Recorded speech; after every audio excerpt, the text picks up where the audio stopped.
So we get a lot of questions about these slide rollers, and this is a slide roller. This is actually the number that we use. That's the Tiffin number, and this is what a brand new slide roller looks like. It's basically just a Teflon roller that rolls over some edge pieces, and those go in the floor like this. You have screws that go in the top there, and they adjust here up and down with the Allen head screws. So if you replace these, it's important to remember that you want to make this here the same height as the old ones that you take off, because they will be adjusted differently.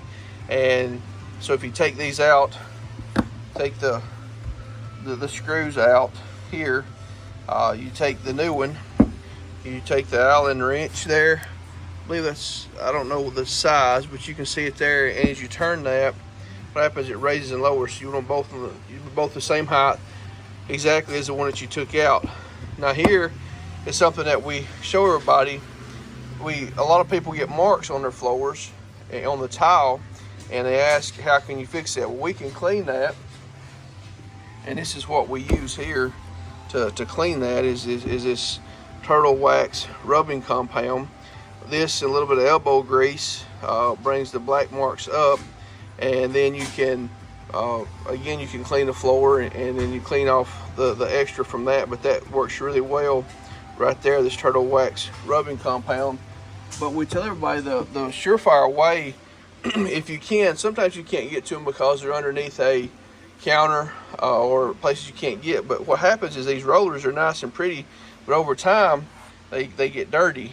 And then you can look right here, you can see this, that there is, it will focus in on me here, you can actually get some debris will embed in that.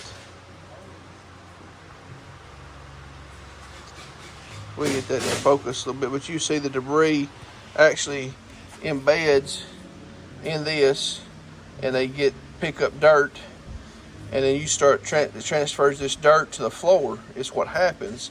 So in extreme cases, this is one of the worst ones we've seen. The dirt just gets embedded in that, so this then, when it comes in, it still rolls fine, but it transfers this black, it transfers it to your floor. So the only way to fix that is to replace it. And I was talking about these being different heights. You can see how that one has been adjusted there, how it's, you can see the edges. And so you make sure that you adjust those the same height when you change those out. So you have kind of these three side by side here. A new one that's, I think this one was a couple years old, but you can feel that right there. It gets the Teflon, it gets embedded in there, and then the ones in extreme cases. So it's important to keep. Now you can't clean these without taking them out. You can't get to them, but you can clean the floor with the turtle wax, or you can replace these rollers. Now these things are, I'm not exactly for sure, 50 bucks or less each, and they take a little bit of time. You can pull the carpet back, and in some cases you can't get to these to replace them without, they're underneath cabinets or different things. But most time you can, especially the ones on the driver's side, the flush floor that goes out with the carpeted area that sits flush. You can usually change these out pretty easily. And two, sometimes you get these where these holes are. They, in the older coaches, they'll actually push through, in the wood or the aluminum gets wore out, and these will get loose and droop a little bit. But that's in extreme cases. But again, this is just showing you kind of how we change this in the different levels of the slide rollers and what they look like. Again, this is just how the Precision Boys do it. Thank you.